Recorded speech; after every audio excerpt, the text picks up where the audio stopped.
একদম কুরকুরে খাস্তা যে কোনো দিন ব্রেকফাস্টে বা ডিনারে কিন্তু আপনারা এই রেসিপিটি বানিয়ে নিতে পারেন। এটা মশলা দিয়ে তৈরি মশলা পুরি।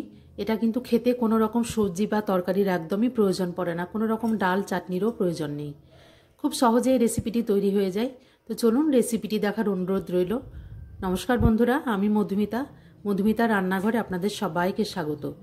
যারা নতুন ভিউয়ার্স আমার চ্যানেলে, তাদেরকে রিকোয়েস্ট, প্লিজ আমার চ্যানেলটিকে সাবস্ক্রাইব করবেন, লাইক শেয়ার কমেন্ট করে আমার পাশে থাকবেন। এখানে আমি নিয়ে নিয়েছি 1 কাপ সুজি, আর ওই সুজিটাকে আমি এখানে নিয়ে নিয়েছি ওই একই পরিমাপের কিন্তু 1 কাপ গরম জল।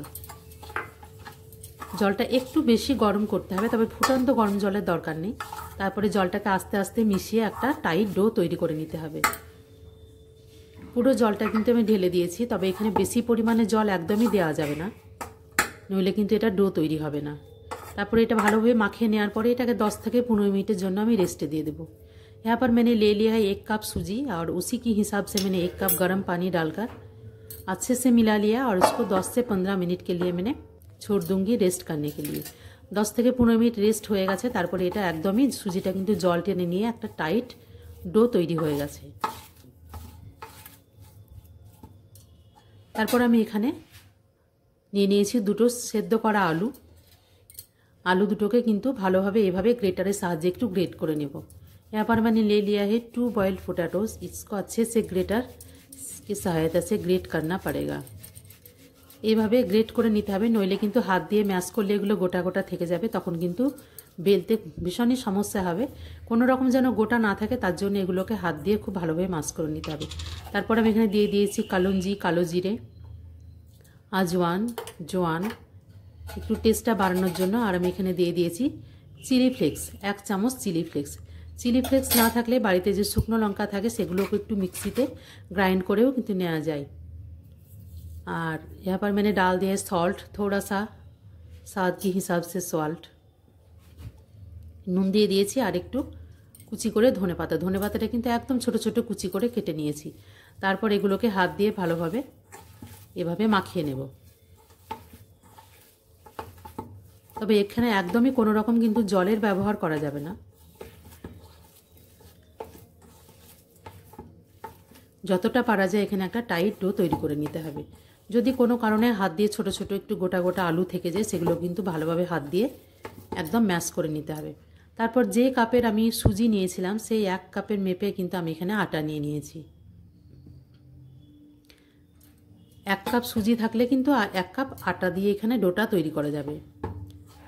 তবে এখানে প্রথমে আমি হাফ কাপ ঢেলে দেব, তারপর দেখতে হবে ধীরে ধীরে যে কতটা ঠিক পরিমাণ আটার দরকার হয়। তবে এখানে একদমই কিন্তু ময়দা ইউজ করা যাবে না।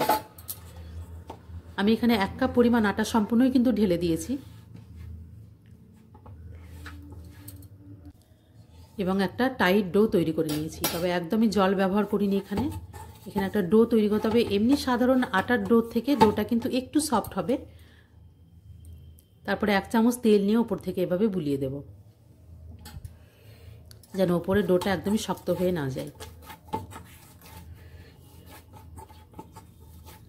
এখানে কিন্তু ডোটাকে মেখে একদমই রেস্টে রাখা যাবে না, সঙ্গে সঙ্গে কিন্তু পুরিগুলো বানিয়ে নিতে হবে, নইলে কিন্তু এটা আরও নরম হয়ে যাবে। তারপর এগুলো হাত দিয়ে একদম ছোট ছোট করে একটা লেচির আকারে, যেভাবে আমরা বাড়িতে লুচি বা পুরি বানাই সেই ঠিক ওই রকমই ছোট ছোট করে পুরি তৈরি করে নিতে হবে।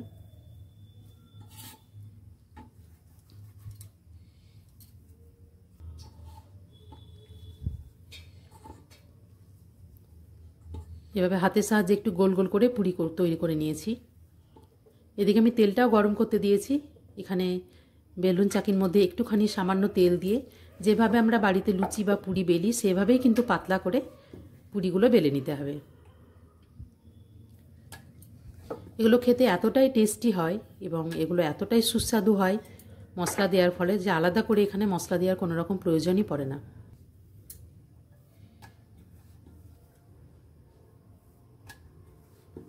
এভাবে আমি পাতলা করে সবগুলোকে বেলে নিয়েছি। তারপর এদিকে কড়াই আমি তেল গরম করতে দিয়েছি। তেলটাকে খুব ভালোভাবে গরম করে নিতে হবে, নইলে কিন্তু লুচিগুলো একদমই ফুলবে না। यहाँ पर मैंने ऑयल को अच्छे से गर्म कर लिया है और एक एक करके मैं डालूँगी। একদম দেওয়ার সঙ্গে সঙ্গে কিন্তু খুব ভালোভাবে এগুলো ফুলে যাবে। এবং যেহেতু এখানে সুজি দেওয়া আছে তাই ওপরটা হবে একদম মুচমুচে কুরকুরে। এগুলো অনেকক্ষণ কিন্তু ঠান্ডা হয়ে যাওয়ার পরেও কিন্তু একদম ফোলা ফোলা থাকবে। খেতে কিন্তু দারুণ লাগবে, বাচ্চা বড় সকলে কিন্তু খেতে খুব পছন্দ করে। তবে বাচ্চাদের ক্ষেত্রে হলে যেহেতু এগুলো চিলি ফ্লেক্স দেওয়া আছে সেই পরিমাণটা একটু কম করে দিতে পারেন। এভাবে আমি এক এক করে সমস্ত পুরিগুলো কিন্তু ভেজে ফেলবো। যে কোনো দিন বাড়িতে গেস্ট আসলে বা বাচ্চাদের ব্রেকফাস্টে বা নিজেদের ব্রেকফাস্টে স্কুল টিফিনে কিন্তু অবশ্যই একবার বানিয়ে দেখবেন।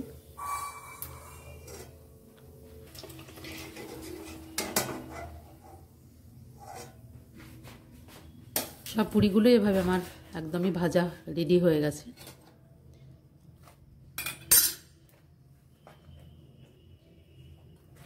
আপনারা চাইলে যে কোনো সস দিয়েও খেতে পারেন, তবে এগুলো খেতে কিন্তু কোনো রকম সবজি বা তরকারি কোনো কিছু দরকার হয় না। ওপরটা হয় একদম মুচমুচে এবং কুরকুরে।